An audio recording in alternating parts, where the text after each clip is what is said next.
There we go. I don't want to have any lag issues. So I dropped the FPS to 50. Of course, I am from Europe, and now we're on the North American server, so I don't want to have any lag. We had a bit of lag last week, so hopefully it will be better this time if we drop the FPS to 50.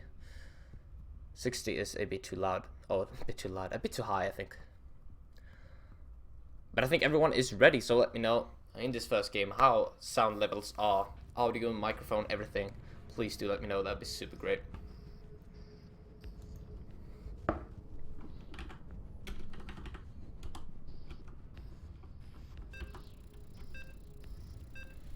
Alright, the countdown has begun. We're about to load into Inferno Pools. Which, I'll see how this plays out. Okay.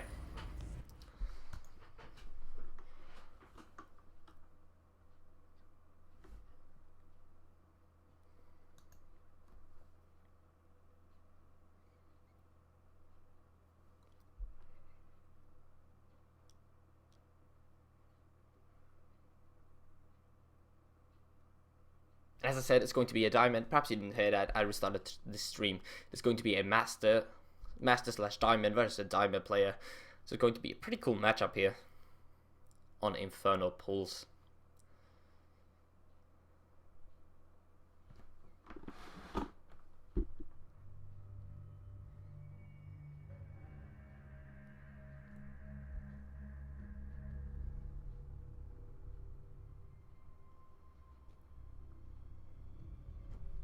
Apparently the loading screen is taking a long time. Extremely long time.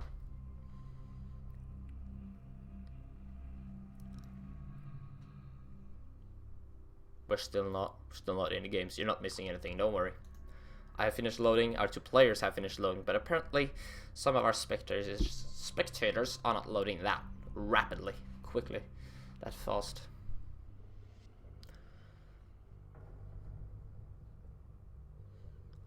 Oh, here we are in the game, ladies and gentlemen. Finally, that loading screen took a while. But the game map is going to be Inferno Pools, and let's start this game off by introducing our players. In the bottom right side, representing Twitter, it is Invictus. It's going to be our blue Protoss player right here. And oh, this is close by ground on Inferno Pools. It's going to be our red Protoss player representing. I lost the name. Anyway, it is Belgrade. And he's going to... Oh, Raytheon, there we go. I lost the name. Anyway, it's going to be Belgrade versus Invictus on the map Inferno Pools. And as I said, it's going to be a PvP. And a lot of people actually like this matchup quite a bit. You know, before it used to be a lot about the 4-gate, about the early pressure. And but it's turning into quite a great matchup with a lot of diversity in the mid game and the late game as well. So we're gonna see how these players play it out. It's also pretty high level players, and we can see some great plays here, I think. But Invictus is going to be opening up with the standard 13 gate here, and so is Belgrade, I think, on the other side. Yes, there we go. The 13 gate is going down for both players, so it's all looking super standard. No proxy in the first game, no kind of mind games. It's all looking pretty good. I'm a Protoss player myself, also I have been for a very long time. I've been playing random this season, but as I said, I've been a Protoss player for a long time, so I have the most experience with Protoss, so I should be able to tell quite a bit of what's going on. Double gas on 15/16 for Invictus, and on the other side of the map we see the exact same thing. Oh, there we go. For Invictus and Belgrade, they do the exact same thing. So basically what double gas on 15 allows you to get is a lot of different things. Okay, you can pop in 2 guys at first and then add in a 3rd one, and you have 3 in each. But so far Invictus only mining with 2 in this one. I think that's a mistake. Yeah, there we go. It's going to be adding in 1 more than this guy says, so he doesn't want to have a super much gas right now. So this tells me he doesn't really want to go for some gas heavy stuff like a Stargate, for example, or a very tech heavy like Dark Shrine Twilight Council build. He's instead going to be dropping down a 2nd gateway, and the my question really now, does he want to be aggressive with this? Or does he just want to be defensive? Of course, double stock production allows you to be very safe against any sort of early pushes, but also quite safe against the 4 gate. And I'm sorry for any sort of lag. We're getting a couple of network spikes here. We'll see if I can fix that for the second game. But Belgrade on the other side of the map is getting the exact same thing. He's got double gates as well, and these are pretty evenly timed here, as you can see in the production tab. So far these players are playing this out pretty similarly, and this is not good, by the way. You see this? See this little hole here? Yeah, if you rally probes down later to your natural, they can actually get stuck in that little hole. We'll see if this happens in this game or not. I'll see that Invictus actually chrono boosting out his warp gate take right now, and of course this allows him to be a bit aggressive. He's gonna add on a 3rd gateway here, so looks like he wants to go for some pretty early 3 gate pressure. And the warp gate, as you can see, is going to be finishing in roughly 40 seconds or so, unless he chrono busts it once again. He does have a probe out of the map. It's going to be dropping a pylon right here, so. But I do think Belgrade's got a pretty good build against this. He's got his own 3rd gate. Oh my god, these guys are doing the exact same things. Look at the gateway timings and everything. Oh my god. So it's gonna come down to micro decision making, I think. Invictus does have his pylon pretty far away from Belgrade's base, and Belgrade's actually doing some pretty cute scouting here with the Stalker, but unfortunately not finding this pylon yet. There we go, 3 Stalkers versus 3 Stalkers. No, that was a probe. Okay, I thought it was a Stalker. 3 Stalkers versus 2 Stalkers, but Belgrade's gonna catch a Stalker on the side here. And now I think Belgrade's in a good position. He's got 3 Stalkers versus 2 Stalkers, and 3 Stalkers are gonna win that every day. But he's still gonna lose 1 Stalkers. It was a bit damaged, but 2 Stalkers against 2. But a nice warping from Invictus coming in from that top pylon. And now what can Belgrade do? His warp gate is a bit behind, and he hasn't got warp gates up yet. He's running away. Can he warp in? He's gonna warp in 3 Stalkers here, I suppose. Sentries are nice to have the force field off your ramp, but they don't deal enough damage, so you really want to have the heavy Stalkers out. I will see how this plays out now. These guys have the exact same gateway count, if I'm not mistaken, but Belgrade does have the robotics coming down. Invictus, though, is getting the Nexus on the back of this, so he doesn't want to go for the kill right now. He's getting a 4th gateway, though, so this is the first thing we can see. The diversity here. 1 player is getting the robotics, and 1 is going for the Nexus with a 4th gateway following this up. But if Invictus can hold on here, it's going to be in a great position. But Belgrade, remember that he does have the tech advantage right here. And yeah, we do get some network spikes here. I'm sorry about that. But as I said, we're cross-server. See if I can fix that for the next game. But a nice warping here from Invictus coming from the top. Wants to go in once again from the back. But I don't know if he's going to be able to deal that much damage. Now Belgrade's going to be aggressive here. He's going to drop a forward pylon here. Try to take down this Nexus perhaps, but the Nexus is going to finish, and Photon Overcharge is available. Oh, he's going to lose much core. That's not good. That's not good at all. Belgrade, right now, he can technically deal some damage, but I don't know. Invictus does have the 4 gateways up right now, and he's got the defender's advantage as well. He can pull a couple of probes if he needs to. So, but Invictus actually dealt a surprising amount of damage at home. He forced Belgrade to pull probes away from the mineral line, and he might have killed a couple of workers as well. I do not expect those Stalkers and Zealot to deal that much damage. Now I do think Invictus is in the better shape right here. He's got the Nexus already up, and Belgrade, he hasn't even started this yet. His Nexus hasn't even started, and if we look at supply even, Invictus is even ahead in supply, and that's not the way it should be when you've built a Nexus. Belgrade is looking pretty poor for him right here. Let's see what he can make happen with this Immortal. Might get focused down pretty easily here. So far, Belgrade's doing a nice job of pushing Invictus back to his natural, and this Immortal can deal a lot of damage if left untouched. We'll see how many kills he gets. 2 kills right now, and it's dealing a lot of damage to the Stalkers. He's forcing them to focus it down, which allows the Stalkers to deal a lot of damage as well. He's actually taking this battle right now, and 3 Stalkers to 6 right here. 1 Stalker is going to fall, but Belgrade is reinforcing this with his Stalkers. Does he have any more Immortals coming? No. So far it's just Stalker versus Stalker right now. But if Invictus can... yeah, I think Invictus is going to hold there, right? I think he's going to be fine. And with this Nexus up, and... I don't know, it's looking pretty bad for Belgrade right here. And this first game might go to Twitter. but it's not over yet, not at all. And remember that even though Twitter, oh, Invictus rather, is ahead in supply, if we go to the income, oh, that's not the one. See, go to the income, lost a couple of probes, lost 6 probes, but it was ahead due to that high probe count, alright? And now Belgrade is actually ahead in probes and in army as well. Armor supply is 16 to 12.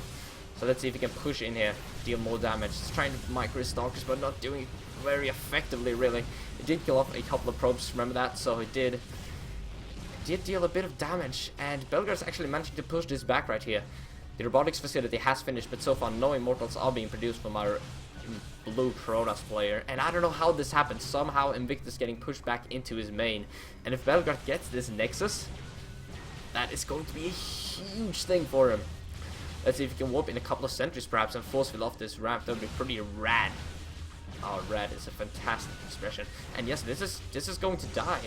There's nothing Invictus can do to save this. Look at the armor supply. It's 14 to 18, and Invictus is forced to drop force fields on the ramp. I don't know how this happened. Okay, it was 3-gate Robo versus 4-gate, and with barely any immortals being produced. I don't know how Belgrade managed to get an advantage here, but somehow it did. But force fields can do a lot here. Can cut the entire army and just slice off pieces of this army. A Zealot is being warped in here just to have a check up on the expansion, I think. A warp isn't being produced from our blue Protoss player. I think he knows he has to deal a bit of damage at least. But we'll see what he can make happen with that. But now Belgrade's just going to stay here with a contain, and he might even go for an expansion himself. Zealot here comes in and spots that there is no expo. So that is pretty nice for Invictus. Got that going for him, but he can't really take an expansion himself, so it's looking pretty bad for both of these players. For both of these players, no, for Invictus, oh my god. But now sending out his War Prism, and I don't know if he can deal that much damage, to be honest. This Mothership Core is full on energy, 200 out of 200, that's 2 photon overcharges. And they both last 60 seconds each, so that's 2 minutes right there. And, I don't know. This observer dies immediately. That's a bit of wasted money right there. I don't know what Invictus... I thought he was going to like load up a probe or something and go for a hidden expansion, but no, it doesn't look like he wants to do that right now. That would actually be pretty cool for him. Hide an expansion like over here somewhere. Well, Belgrade is never going to spot it. So, Belgrade's Nexus is going down right now. It's about a third completed. 33%. And now he has to kill a lot of probes here, I'm sorry. But his expansion timing being so late compared to Belgrade's right now is not good for him. He is getting 2 probes so far. He might get a pylon as well, which is pretty nice for him. But there we go. There is the photon overcharge, and he has to get out of there immediately. So unfortunately, not able to deal a whole lot of damage. Did kill 2 probes. 3 probes actually. Dealt a bit of damage to a pylon, but that's pretty much it. Armor supply, 25 to 40 right here. Work supply is actually favoring Invictus right now. So if you were to expand and keep that expansion alive, you might actually be in a pretty good position. But so far it doesn't look like he's going to be able to. Actually getting supply blocked on one base. Not the best here. He's going to try to get Colossus out. And that might actually be a good idea for him. Colossi, they deal a lot of damage and they're generally pretty cost effective if you control them properly. So we'll see what he can make happen here. Of course, our red Protoss player is currently just focusing on getting the income up and the expansion, not really taking to Robo. But somehow Invictus getting in and dealing a bit of damage here. He did force a photon overcharge at the expansion, so if he can come in with a War Prism once again, he might be able to deal some damage to the main base, currently unprotected. Belgrade has sent out a Zealot to scout for any sort of hidden expansions. And Belgrade pulled back his entire army, and Invictus is allowed to expand. I don't know if that choice... I don't know about that choice, okay? This might give Invictus a chance to get back into this game, since he does have the Colossi coming out. Colossi, as I said, can deal a lot of damage to a lot of stuff, so... we'll see how Belgrade decides to play this out. Of course, he's got his expansion up a bit earlier. So let's say he mines for like 2 or 3 minutes, and then he goes for a push. He utilizes his advantage with the income, and then kills before the income really can kick in for Invictus. So, see how he decides to play that out. And yes, I am aware of the network spikes, as I said. But can't really do a whole lot about them. Forge coming down right now. So that is good for Invictus. I think Invictus is playing this out pretty well, but no, he's gonna lose War Prison. Goodbye. You're the weakest link. Goodbye. I felt like that, girl. If you've seen that program. Anyway. Thermal Lance is on the way as well. This is all of one base, and it's almost mined out in his main base. 60 minerals. Oh my god, he's so close to mining out. Holy shit. It's a matter of seconds before this Nexus finishes. Yeah, there we go.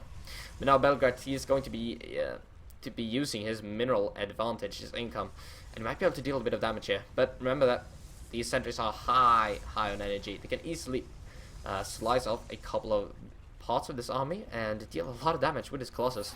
There we go. A couple of forces coming down. There's the third one. 3 Stalkers. Can he get them? Can he kill them? The Immortals in the back can deal a lot of damage to this Colossi and these Stalkers as well. So far, Thermal Lance has not finished, which is pretty bad for Invictus, but it's not really a whole lot he can do about it. He's got some nice force field control so far, though, trapping a couple of more Stalkers there. Can't lose this Colossi, though. We'll see, he's gonna lose it, I think. But can he hold on? I think he might be able to hold on. A couple of nice Solar Swap in. Solar deal a lot of damage to his Stalkers and Immortals. But so far, there's going to be the GG. Supply count wasn't that large of a difference. But anyway, Belgrade taking that first game for Raytheon. So that was a pretty good game, to be honest. Remember that they opened very similarly in the early game, and still it played out so differently for the both of them. Belgrade was able to get that contain off, even though they opened very similarly. So that was pretty cool. So the score is going to be 1-0 in favor of Raytheon, of course. I hope I'm pronouncing that right, Raytheon. I'm pretty sure I do. I didn't see any chat that game. Twitch is unable to connect the chat. So, if anything important was written, if I missed anything, please let me know. Because I usually fuck up quite a bit, so this is absolutely possible. I do think I gained a follower, so thank you very much for that. I'm going to be casting after Gaming League the entire season, definitely, so hopefully in the future as well.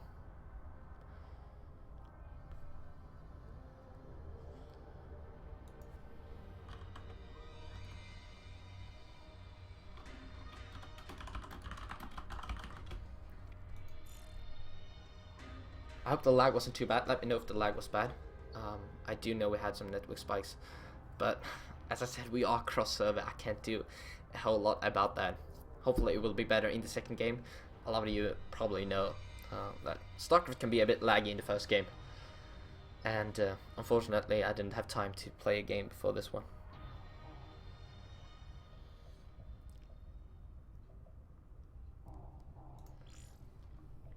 I think we are in a second lobby right now. I have not been invited. I think everyone has been invited. There we go.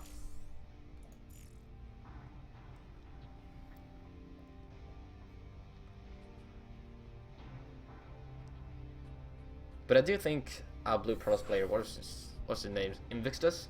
I think he did what he could in that game. He couldn't really break out from that container. It would have been force fitted forever. So I think he played that as well as he could. Try to take up to Colossi and do like something radical, but fortunately it didn't quite work out for him.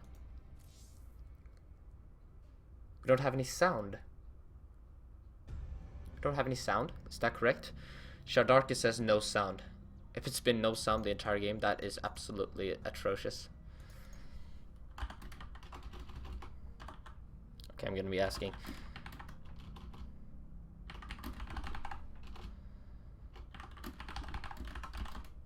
Oh my god, can't even spell. What's their sound in the stream?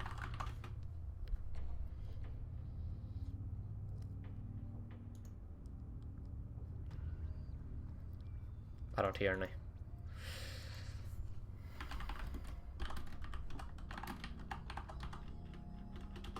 Apparently, let me know if there's sound. I think there was sound.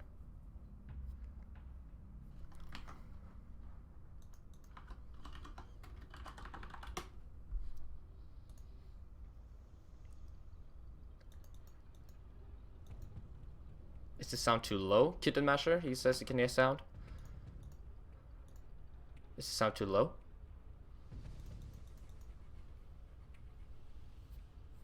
I can bump up the sound a bit. Microphone and stock of sound. Is that better?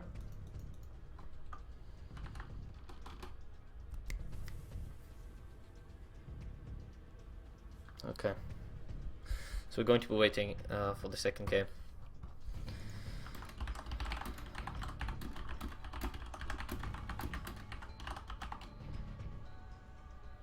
Going to be waiting to see if we do have sound on stream. Of course, there's a 2-minute delay, so I'm going to be getting your responses a bit delayed if anyone does decide to share it in the chat. Yeah, that's me. Cool. Okay, I think we're all here. I think we could go. I know there's sound, so I did bump up the sound a bit. So if it's too loud, just lower it.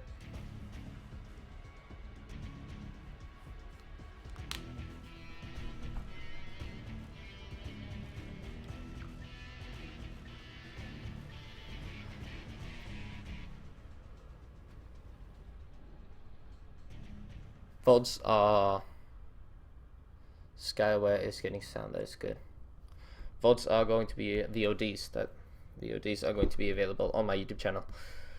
It can be found in the score screen right now that I'm showing. It's over on District StarCraft as well.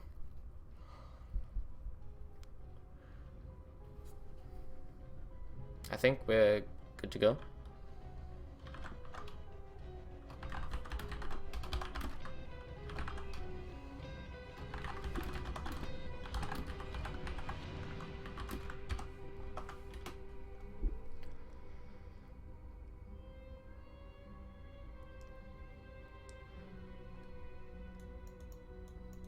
Apparently Shadarka was the only one who lost sound. Okay, cool. We got that figured out. Got our players ready, I think.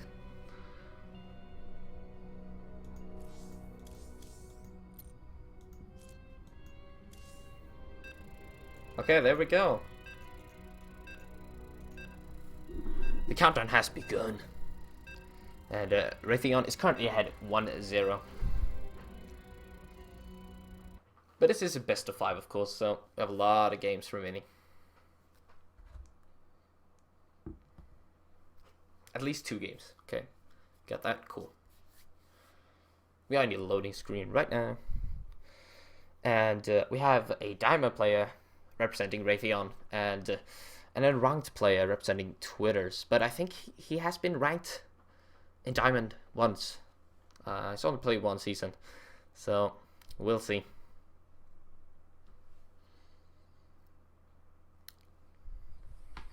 But nonetheless, here we are in the second game, ladies and gentlemen. It is Twitter versus Raytheon, and I think there we go.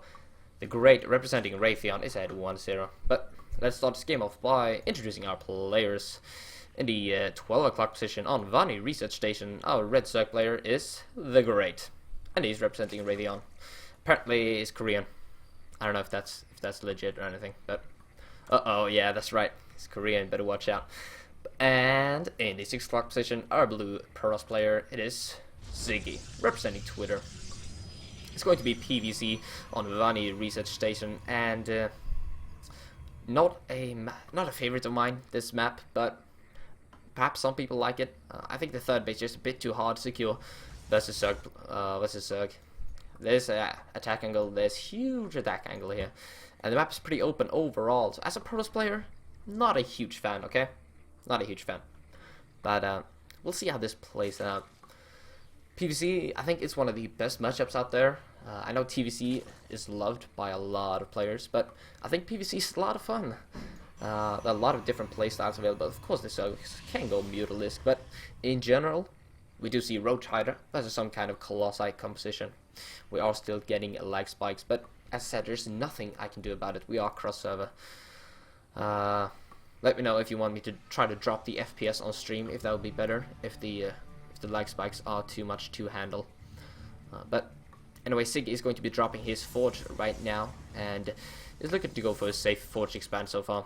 He did scout after pylon on 9. But the Great is going for spawning pool first, which is standard in CVP. Spawning pool first is of course to hold off any potential cannon rushes at your expansion. Now the Great is going to be sending down that drone. And is Siggy going to cannon rush here? He's got a lot of minerals, but that's probably going to be for his expansion of an expansion of his own. We'll see. The Overlord is in position though to spot all of this. So we'll see how the Great reacts. He does pull 3 drones immediately. And wow, this is quite the amount of minerals being invested here for Siggy. This 3 pylons, he's delaying his nexus by so much. But well, the cannons, man. There's the first cannon coming down right now. And 3 pylons, he should have cancelled one of those, I think. That's to be honest, this is not the best here for Siggy. 3 pylons, that's 300 minerals. And this can just be cancelled. I mean, even if the cannons finish, he can just cancel this expansion. And the Zerglings are here killing this off. Now, this is looking super bad for Siggy right now. He's delayed his own expansion by so much. So much. And units lost right here. 574 resources. 574! That's a lot. That's a lot in the early game. When your income is like 600. That's 1 minute's worth of minerals right there. I know it might even be supply blocked as well. But now finally the expansion has gone down for Siggy, but he hasn't got anything going for Raytheon. He's gonna have to drop a cannon in the mineral line. And oh, he doesn't even have a gateway on the way. No, this is looking pretty poor for Siggy right now. And he's still supply blocked. He hasn't built a second pylon even. The Zerglings are going to be running across the map, and they can just cancel this nexus. They don't even have to go for the mineral line. Sure, there's a cannon here, so he won't go for the mineral line, but he can just go for the nexus right here. And if he cancels this, he's going to be so far ahead right now. So the Great, he does have his expansion up and running, and as you can see already, the income is starting to differ quite a bit. As you can see, not that much in the minerals, but he's got gas going for him as well. So the Great, well, he's pretty low on drones actually. What is he actually producing right now? Not anything. He's going for a quick third base. He knows there's nothing this Protoss player can do to him. There's no aggression coming out anytime soon. So he's gonna go for a quick third base and no cancel. No cancel. Okay, this is going to be a pretty tough hold there for Siggy, and this game has just ain't going good for him whatsoever. This has just been so awful right from the get-go. And I'm sorry, Siggy. I don't see any way. I don't see how we can win this game at all. It's going to be going for a second gate. No, that was a Cybercore, right? I hope that's a Cybercore. Yeah. Oh, and this probe is stuck as well. He's supposed to cancel the Cybercore. Nexus is going to die. Spore crawlers are being dropped. Now the Great can play it out super safe. He can add on like 3 spine crawls in every base and still be super far ahead. Third base is about 3/4 done. It's going to be finishing up pretty soon. And oh my god, I can kill this gateway. The cannon's not covering it. I mean, Siggy. It's going to be 2-0 if this doesn't change pretty quickly. A second gateway is being built right here, but dead. Any potential to build any sort of zealot or sentry or can't get much because though the 7-9 score is finished. It's forced to add on a second cannon, and look at this, it's still supply blocked as well.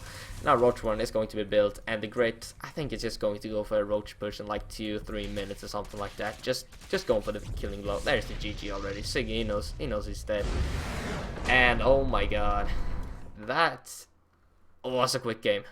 That was super quick. But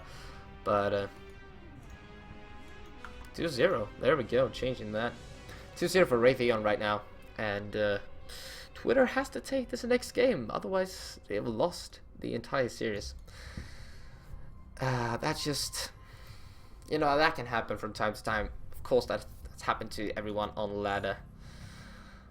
But not to take any away, I think, from our Raytheon player, the Great. He reacted perfectly to everything that Siggy did. So it wasn't just Siggy's fault. I think a much worse Zerg player would have lost that game, to be honest. So, but fortunately, it's 2-0 already for Raytheon. So Twitter looking pretty bad right now. I do think they can take this next game though. I believe in Twitter. Now that we're talking about Twitter, of course, you can follow me on District SC on Twitter. It's in the score screen right there, so just so you know. Shameless. What's it called? I don't know. I don't even know what it's called. Anyway, we're about to set up game number 3 right now, and of course leave a follow on the stream as well if you want to see more After Hours Gaming League. But we're waiting for the invite right now, and it looks like they are loading into game number 3, at least lobby number 3. Let me know, was the lag too bad? I hope it wasn't. I dropped the FPS to 50 before the stream, so that it wouldn't be that bad, but nothing I can do about it. We're cross server. Is the sound good now? The sound was a bit low, I think, for players, but I increased it a bit. Hopefully it's cool.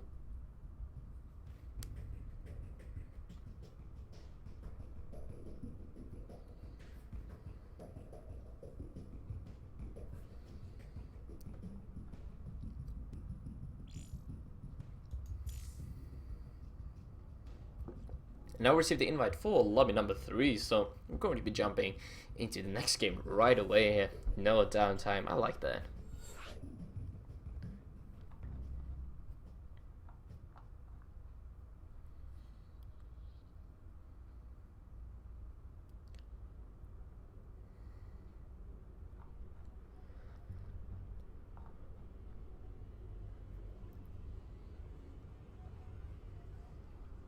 So as I said, Twitter, they have to win this game.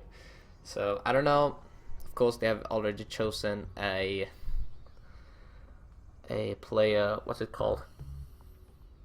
They have already chosen every player for every single game. So they can't really get their best player for the last match. They have to go with what they've chosen. And already, it's not looking that good for them, to be honest. If I'm watching this, if I'm seeing this correctly, it's not looking the best.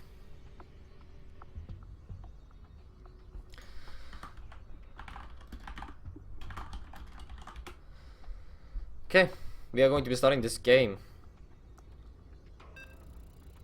and we have Raytheon up 2-0 versus Twitter in the After Hours Gaming League best of 5. So Twitter have to take this game.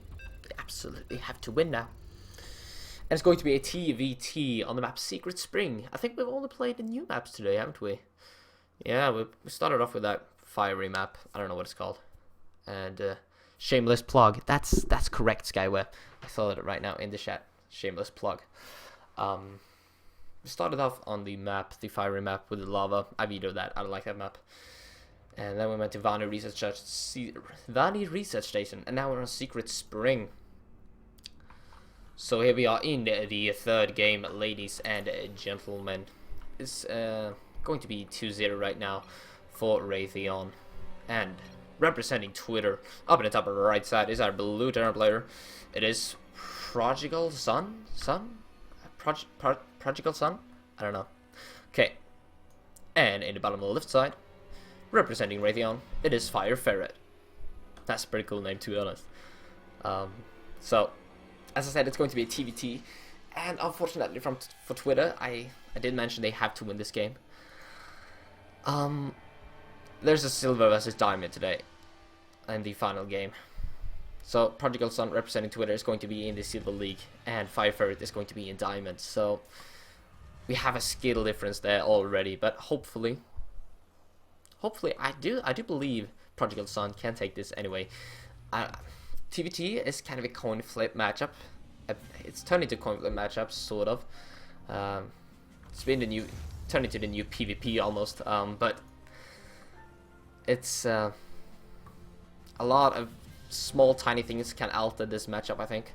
And our Fire Ferret is going for a gas first, by the way. I just wanted to mention that, which is, of course, he wants to open up with some tech-heavy stuff. Either wants to open up with a Reaper or a very early factory. We'll see. We'll see about that. Prodigal Sun is going for the more standard, I think. It's like the 12-13, or it was 12-12 perhaps, which allows him to get the Reaper out, but not invest too heavily into gas. Just gonna come in and it's gonna see this early gas. Hopefully it's gonna click on it. No, it wants to harass this little SV over here. Can he kill it? No. It's getting chased down by the other SV. And I'm curious. I think Firefighter is going to be I don't think it's going to be opening up with the Reaper, to be honest. As I said, I haven't played that much Terran myself. I'm a Pros player mainly. But, yeah, he's going to skip the Reaper and go for a factory immediately. He's got the second SV out here. He's been here for too long. And, boom, there is the factory. And there goes the scouting SV. Prodigal Son, though, he does not want to get that Reaper out. That's a bit interesting to me. Or perhaps going to get this... No, let's go for double Marine. So, I don't know what's going to do with this gas. But it might be for a factory as well. It's up to 100 right now. Are we going to see a factory? Are we going to see a tech lab? Are we going to see anything? Reactor? So far, nothing. And this SV, he's going to get in here. I don't think Prodigal Sun can do it anytime. No, no way. He's going to spot this factory as well. Coming in here right now. But so far, I think, of course, Firefighter can deal a lot of damage with his early factory. If he decides to go for some sort of Widowmine drop, perhaps some early tank container. I think I did that on this map. It's pretty brutal, to be honest. But we'll see what it does decide to do. His factory is completed right now. We're gonna see a stopboard. I'm gonna see the Destiny Cloudfish build. Oh my god. Tell me you watched Husky StarCraft in like 2011. Destiny Cloudfish build. That was the shit, man. But it's probably not going to be any sort of a 1-1-1 right here. It's probably going to be some sort of Widowmine drop, or it may very well be a 1-1-1. We do see the tech lab coming down right here. And it is a very good build. Banshee, Tank, Marine is basically, I think, the main composition. Starboard coming down. Oh my god. I was seeing the same build here. I'm going to see the classical 1-1-1 versus the 1-1-1. Do we see a tech lab? Oh yes, we do. Okay, so it might just be a classical Banshee opening here. Perhaps I overhyped it. I wanted to believe, okay. Do see the club coming up. Oh, I'm going to see anything from this factory. So far, doesn't look like it. So as you might be able to, you might have already figured out, my Terran builds are not on point really. This was just a standard Banshee opener, and I hyped it up a bit too much, perhaps. But Prodigal Sun, he can still go for the 1-1-1. He's getting the medevac out right now. He's getting a tank as well. He's got his Marines nicely positioned there. Doesn't look like a silver play to me. He's playing this out very well so far. It's looking very solid for both of these players. But let's see how much damage this Banshee can deal. Without the appropriate... Oh, there we go. There's the engineering ray. I was just about to say, without the appropriate detection, it's going to be pretty hard to hold off a Banshee. Of course, you can scan, but scans can only do so much for you. There is a Raven coming out, but it's from Firefighter, unfortunately. So, but can Prodigal Sun spot this? I don't think so. No, it's gonna miss the Banshee just barely. Oh, he's gonna see this? No, there's no way. And has he dropped the mule? He just dropped a mule right here. And Prodigal Sun, it doesn't have any turrets up either, and the scan is so far away. This push might be able to deal a bit of damage though, and it might force Firefighter to pull his Banshee back. We're gonna see a turret. Please drop a turret. I want to see a turret. So far, no turret has been dropped, and this is basically what I did on this map as well. A pretty cute tank contain. The Raven is out, and there's the auto turret. Not the best auto turret there, to be honest. Tank is already in siege right here, dealing a lot of damage to these Marines. A couple of SVs have been pulled as well to tank and perhaps repair that tank as well. But 8 SVs have already gone down for Prodigal Sun. He's going to try to drop a turret right here, dropping 2 turrets so far.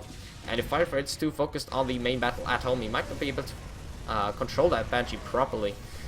And SVs are falling on both sides right here, 12-11 as you can see. This is a very close game, and I think Prodigal Sun is actually in a favorable position right here. Can a tank die? If he gets that tank, that's going to be huge. Oh, I don't think he can get it though. He doesn't have quite enough Marines, no aliens. He's gonna have to pull back for now, but he can slowly leapfrog forward. And but the Banshee comes back, and he does have Cloak, so I think this is gonna get killed right now. But boom, 23 workers killed compared to the 12, and that was a bit of a waste of a scan. Didn't really have anything to save there. Canyon does die, and now Prodigal Sun is forced back, but he is alive. It didn't take that much damage from the Banshee. Of course, it killed 12 workers, but it killed 23 of his own, and I like this decision. He wants to be safe. Keep adding on missile turrets. You don't want to die to this one Banshee when you're already ahead. But let's see if Prodigal Son decides to get more ahead. You know, the old saying of when ahead, get more ahead. Use the advantage you have with the income and try to get more ahead. So we'll see if he adds on a command center right here. He's starting to pile up minerals, so we might just go for that second expansion. But so far, no. He's going to be adding on a second barracks. And his tank medevac as well. But we gotta remember that Firefighter does have his expansion already up. And I completely missed this because I'm absolutely awful. But the command center has finished for Firefighter, and he's got double SV production going for him. So it's just gonna be a matter of time before he has picked up in the SV count once again. 40 to 24 right now, and he's got a bit of work to do. But remember that he does have the double mule production coming up, available to him as well. So far, Prodigal Son has not dropped his command center, and I wanted to drop that command center, but I don't think he knows really how much damage he actually dealt. I don't think he knows he's pretty far ahead right now. He's playing this up pretty safely. He's getting a lot of turrets, which, as I said, I do like it, but maybe overdoing it right here. Firefighter coming in with the Banshee once again, and there are no turrets in the back really. There are these two in decent position, but Banshee is super low. A couple of Marines might be able to pick it off anyway.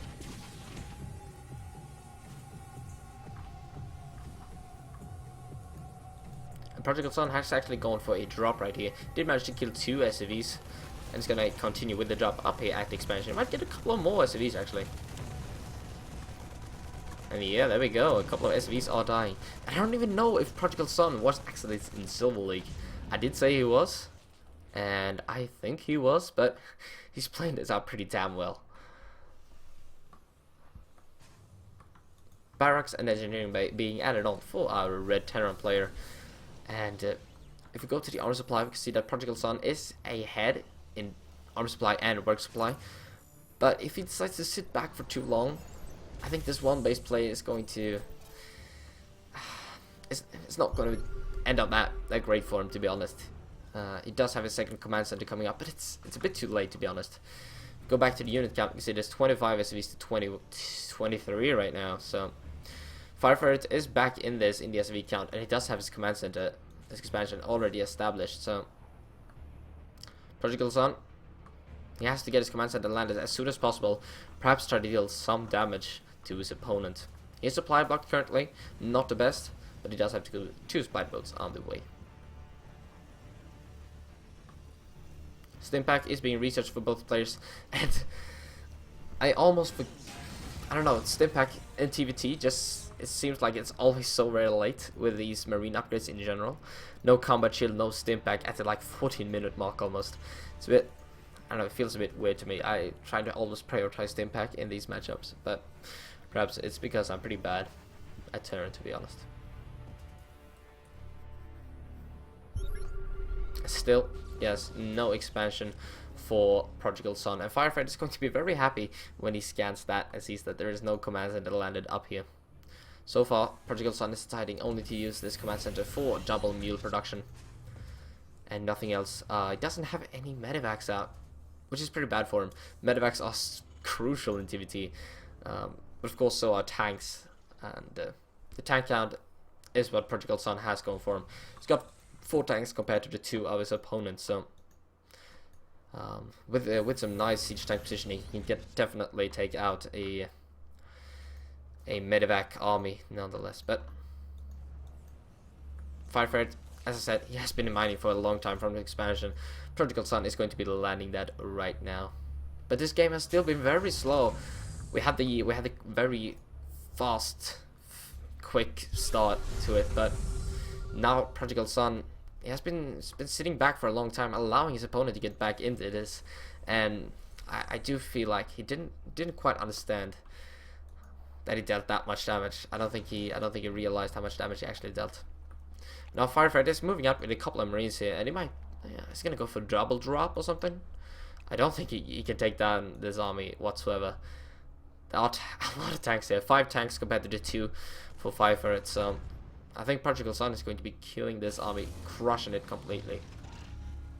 And the tanks are siege, so Stim pack has finished for both of our players. Combat shield is on the way for both of them, but it's going to be finishing earlier for Prodigal Son. And there we go, a couple of Marines have already fallen into these siege tank volleys. And there's nothing Firefred can do, he's gotta pull back, try to expand, and no, the Marine count is just too high for Prodigal Son. Firefred, what are you doing? What is Prodigal Son doing? Okay, the siege tanks did siege up, so not gonna be too hard on it, but it did have the clear advantage there.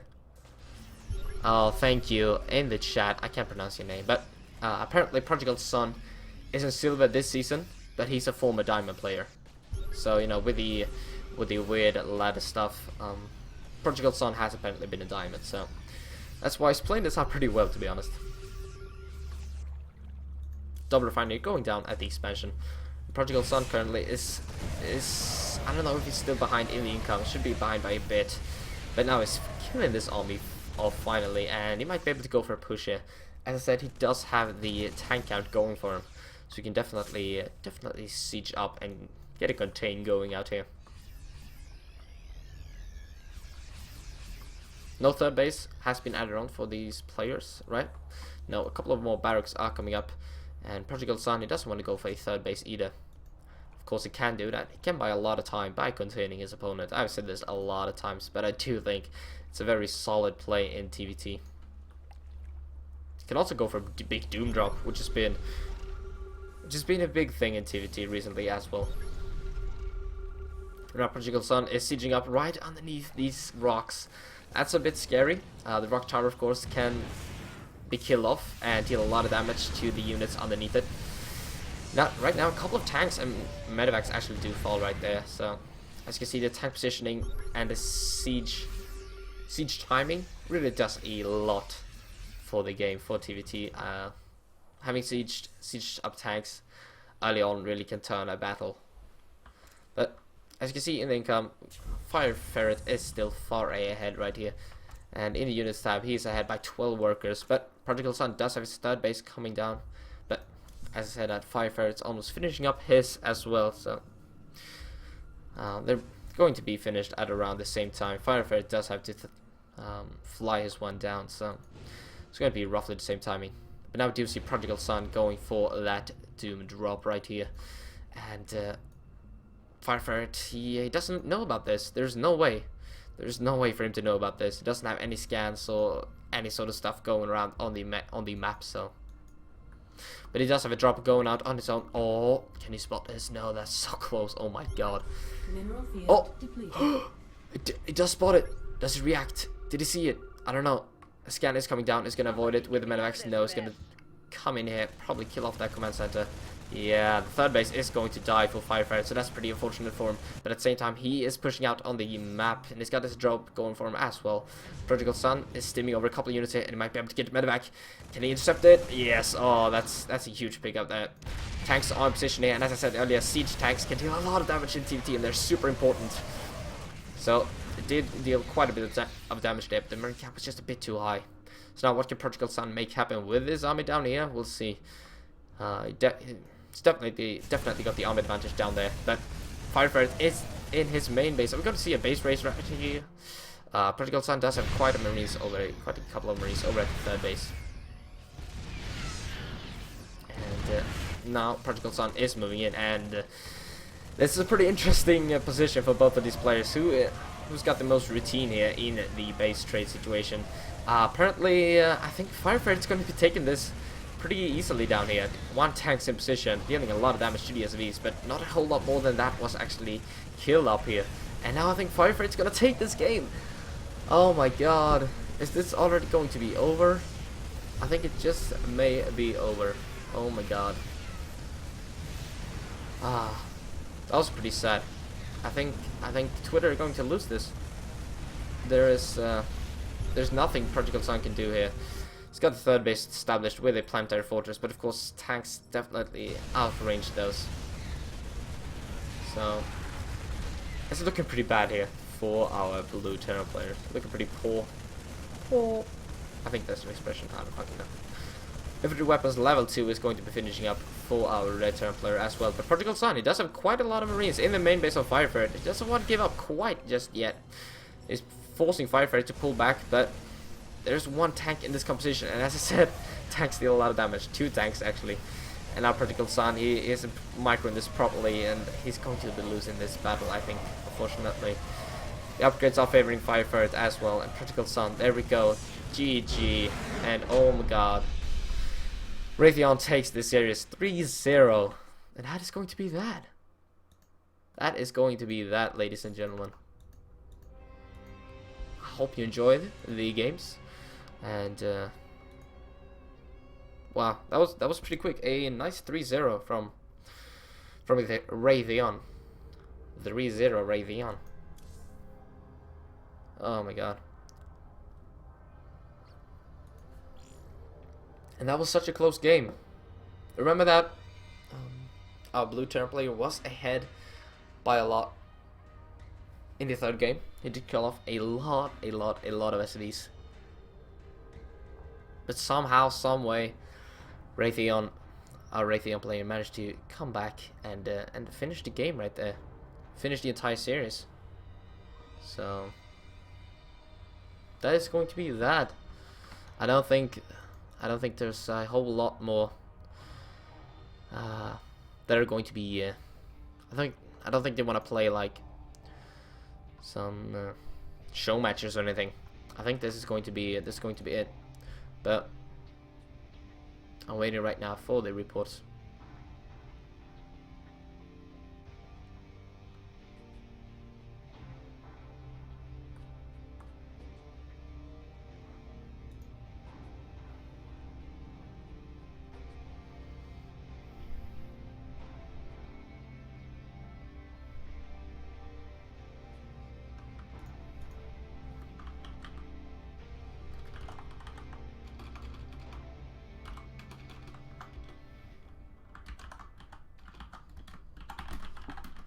Okay, I think that's going to be it. So hope you enjoyed the stream. Hope you enjoyed the games, and if you did, leave a follow. I'm going to be casting the rest of After Hours Gaming League Season 5 over here on my channel. And as you can see on the screen right here, I'm also going to be... You can find me over on YouTube as well. That's where the VOD, the VOD is coming up. Going to be exporting it directly to YouTube. And you can also follow me on Twitter if you're interested. I'm going to be casting for SUV Rush, I think on Thursday, so if you want to tune in for that, that's going to be pretty cool. Oh, apparently they want to play match 4 for fun. So we're not done. But Raytheon has taken this series. Let's see if they want it streamed. Okay, apparently they want me to stream the game number 4 just for fun. This is just for fun.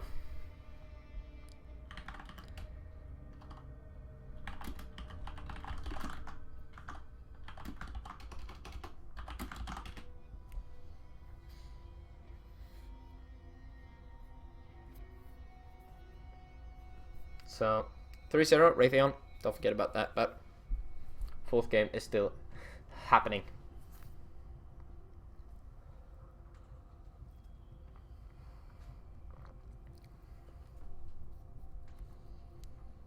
These have been some pretty close games. I mean, it may look one-sided with the 3-0, but remember that that first PvP game we had on the Inferno Pools? That was a close game. Remember that we had the exact same openness for both of our players, and still, you know, it was a close game all the way till the end. And then we had our second game. Man, I'm trying to think here. Yeah, that was a PvC. That was pretty weird. That's strange second game. Pretty unfortunate for our Protoss player right there. But this final game was very close as well. So these are pretty high level, close games. It's been awesome. So we are joining the 4th lobby for the night, just for fun. Hopefully we're going to be seeing a pretty sweet 4th game as well.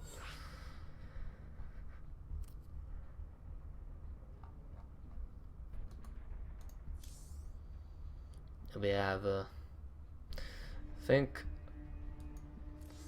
we have a friend of Berserk on Raytheon's team. A friend of Berserk is watching this stream. So shout out to Berserk and his buddy.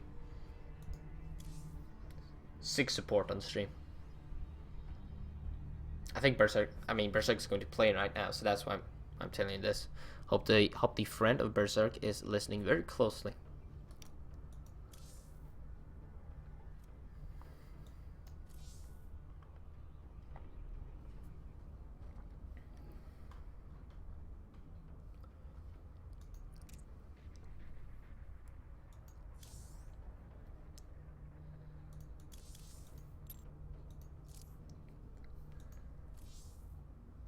And I think this fourth and final game, it's not going to be as high level as we've seen, but it's still going to be very close. I think both of these players have been ranked in Gold League most recently, so.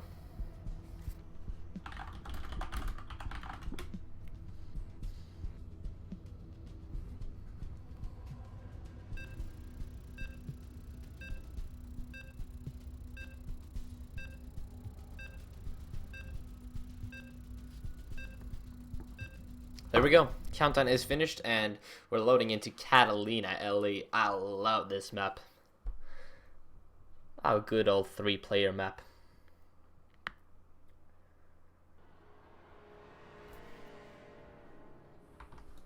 And here we are in the fourth game, ladies and gentlemen. Of course, the Raytheon have already taken this series, but I'm going to be going for the fourth game just for fun. So, spotting in the bottom right side of Catalina LE, our blue Protoss player representing Twitter, it is Scalding. And in the 1 o'clock position, representing Raytheon, it is Berserk. Let's see if we can go Berserk in this match. Hype. No, but seriously though, it's going to be a PVT, and I think we've seen. Have we seen? Yeah, we've seen a lot of different matchups tonight. PvP, PvC, TVT, and now we see TVP. We've seen almost every single one of the matchups out there. So, a lot of fun games tonight. Berserk going for the first supply depot at the ramp. Scalding going for the 9 pylon at just close to the Nexus right here.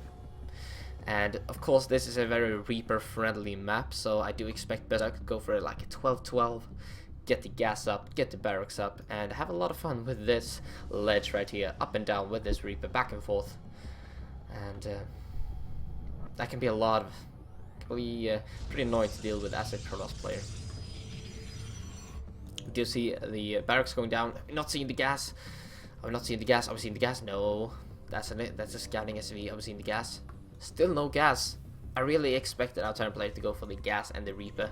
Bit of a delayed gas right here, but you can still go for that Reaper, of course. Fortunately for our turn player, it's going to be scouting the right way, but Protoss player not so lucky this time. Going to the wrong base. Of course, this is a 3-player map, and you're all hopefully so familiar with it. It is Catalina. It's been around for like two seasons, I think. Yeah. Double gas on 15 did go down for our Protoss player, and it's going to go for 2 probes in the ISIS. Very standard stuff. It's going to go for the 7X core as well right now. Our turn player, he is mining gas with 3 workers. Did go for the Marine first, but are we going to see a Reaper follow up? Or are we going to see the factory coming down very quickly here? Let's see. The hype. Still no. There we go. The orbital command is coming up though. Marine has finished. Reaper. No Reaper so far. Going to be seeing a very quick add-on perhaps. I don't know. We're up at 27 supply for him, but he hasn't dropped a command center or anything.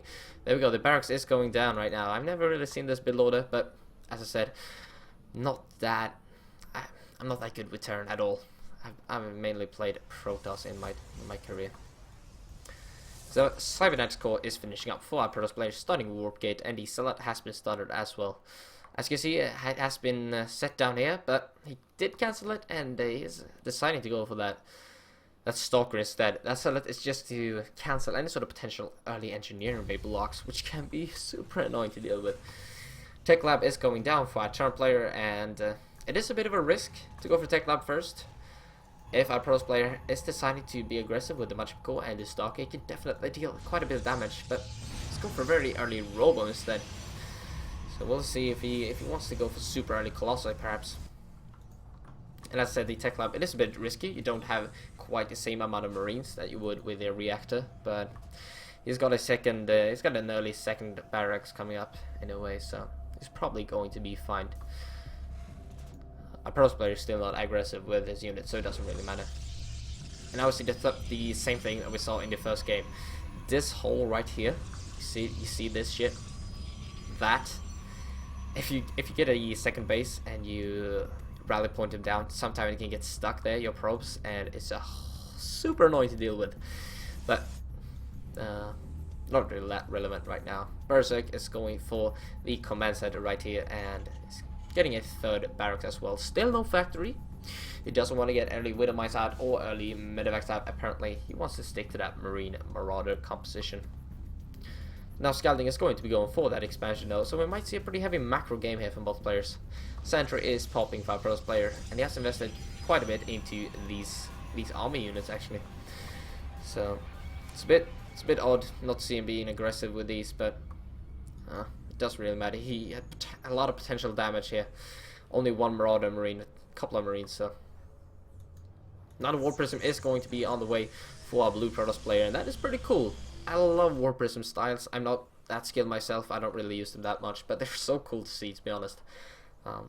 Berserk is going to be finishing up his command center right here. Observer coming in, and this is what you get with the early robotics. You get a scouting with the Observer at the 7-minute mark, which is super nice. You can spot any sort of potential early aggression from the turn player, any sort of drop potential, but so far only spots the barracks and the expansion, and there's not really a whole lot more for him to see, to be honest. Double Twilight Council, that is a huge mistake. He wants to cancel at least one of these. I would suggest this one, but he wants to go for Charge Blink at the same time. Never seen that, but that may be what he's going for. Who knows? May not be a mistake. So far he's gonna let that finish, but is he gonna start anything from this? Charge, Blink. My guess is Charge. That's my guess, but we're gonna see. He's not gonna cancel this, is he? He doesn't realize it. No, it's gonna finish. No cancel. No. Okay, so double Twilight. That's interesting. We'll see if he decides to go for double upgrades. That'll be the first time I've ever seen that, I think. The War Prism is in position here at the third base, ready to turn into, what's it called? What's it called in? Facing mode. Okay, that's cool. Facing mode is of course the mode where the War Prism warps in units. It's gonna start a second upgrade. That would be super cool. Please stop Blink. I would love to see Blink. No, he's gonna go for double Forge instead, and still the robotics bay has been dropped. He did go for the very early robotics facility, but no robotics bay. Our turn player is still on barracks. He is getting up his factory and the starboard right now, so he does have quite a lot of units, and he might actually go for some sort of strong push here. And oh my god, I'm so good. No, that was a guess. Okay, chill out. He's going to be moving out here with a pretty sizable army, but of course there are force fields available. 2 force fields right here. And then you buy 15 extra seconds, which in StarCraft time 15 seconds is an eternity basically. And it does have the double photon overcharge available as well. The double forge has finished, and this is quite a large investment for our Protoss player rather. Going for double upgrades definitely costs quite a bit, and now Berserk just to move up here doesn't even want to gather his forces or anything. There we go, double force fields going down, triple force fields to be honest. Actually killed off quite a lot of units there. So units lost is going to be pretty interesting here. 425 resources lost so far. Another War Prism in here dealing a lot of damage. 6 SCVs have fallen so far. It's not looking the best here for Berserk. He hasn't got any units at home. He's got like 2 Marines, but still are so strong. No, Berserk, man. Berserk is losing a lot here. 15 SCVs have gone down so far, and this is some super sick play. You can whoop in 3 more units. This was just, I feel like it wasn't really poor play on Berserk's side. It was just pretty unfortunate for him. Does have the 3rd command center on the way though, which is nice for him. But you know, he moved out with his army. He was so happy to be out on the map, dealing a bit of damage, and then thunder struck, and the War Prism dealt way too much damage. If we go back to the work skill, 18 workers have been killed this game, and as Berserk right now, what do you do? What do you do in this situation? Well, you start producing double SV, and as soon as this finishes, we go triple SV. We go for the orbital command, and we'll see if Berserk does decide to do that. But Scalding is nonetheless in a very good position. Armor supply though is favoring our turn play right here, so it might be able to deal a bit of damage here in the mid game. He's got the reacted starport available to him, so he can produce a lot of medevacs and go for drops himself. We'll see what he decides to do. Psystorm is on the way for our pros player, and he still hasn't got the robotics bay. Of course, going for Templars is still viable, but Colossi just give as a backbone to your army. Basically, it's so good. I can't. Colossi are awesome, okay, but Templars are very good as well. They deal 80 damage in a large splash damage. I don't know. They're just very good as well. Now the third base has finished for our turn player, and as I said, triple SV production, that's exactly what it needs to do to get back into this game. And having your opponent being supply blocked is pretty nice as well, so Berserk is playing this out pretty well from here on out, as it looks like. And he's actually ahead in supply right now. Work supply is 46 to 38, he's behind in workers, but remember, mules are super good. So income tab is still looking pretty even. But Scalding, he is moving out. He's got a +1/+1 finish for him. As Psystorm is going to be moving, is going to be finishing out as well. He's getting his third base as well. So it doesn't really look like these players want to be aggressive right here. They just want to have a lot of fun and enjoy the game. +2/+2 being started for our pros player immediately. Very nice to see. Adding on more gateways as well, and it's all looking pretty solid right now. Still, I'm telling you, Colossi, adding a Colossi to this army would be great for a pros player, but it decides to stick with the Charge Slot Immortal Templar mix. I don't know. No Archons right now in the mix. There we go. There is the robotics bay. Oh my god, I've been waiting for it. And he's... Oh my god, no. Okay, we gotta focus on this. Berserk is moving out here with a large army. Doesn't have many medevacs at all. And he's Psystorm is going to rip this army to shreds unless he splits very nicely, which is difficult to do, to be honest. Can he focus down the Templars? No, not quite. He did get quite a bit of damage done there, though. Units lost right now is heavily in favor of our Protoss play. 2,000 to the 625. Are we finally going to see some medevacs? Yeah, there we go. 3 medevacs out right now. And the upgrades for Berserk are non-existent. He does have the all these things: concussive shells, medevac, or concussive shells, combat shield, and stimpack finish, but no infantry upgrades at all. He's going for the move command there, and he's getting stormed to death here. Not looking the best for Berserk. That was a pretty poor engagement for him there. Needs to save these medevacs at least. But oh no, Berserk's just dropping his supply. He had a pretty large army there, but not quite able to do a whole lot with it. He was in a move command as well, I think. So. And just got torn to shreds by those storms, and Ooch, he stopped moving his medevacs to type Ooch. Oh my god. Anyway, they have already won this, so it doesn't really matter. But now, Scalding is going to be aggressive here, taking down the third base very quickly with these Immortals, dealing a lot of damage. And now Scalding, he can start probing up at his third base as well, and it looks like this is going to be game, to be honest. 114 supply to 71 right now. And armor supply is 56 to 27. Double the supply for our pros player right now. Factory is done though. One siege tank is positioned. That's a pretty bad position, to be honest. He needs to defend his natural, not his third base. That is not existent anymore. Here we go. Scalding? No. Here we go. Yes, Scalding is going to be moving up. Berserk got a couple of units, but it's not going to be near enough. That is going to be game, ladies and gentlemen. There's the GG for you. And Twitter is going to be taking at least one game in this series, but Raytheon, they have already won the series 3-0, but it's going to be 3-1 right now. I do think that was the final game.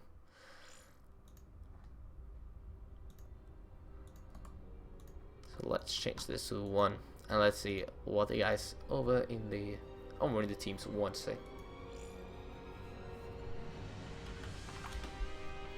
That was a pretty solid game.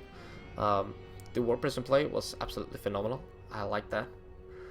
And Berserk, he did get to play this game. I hope Berserk's friend, he was tuning in, I hope he enjoyed this, even though his friend lost. Pretty unfortunate there. But Twitter, they did manage to take at least one game in this series. It did end 3-2-1, but I do think we have some great games though. That was nice.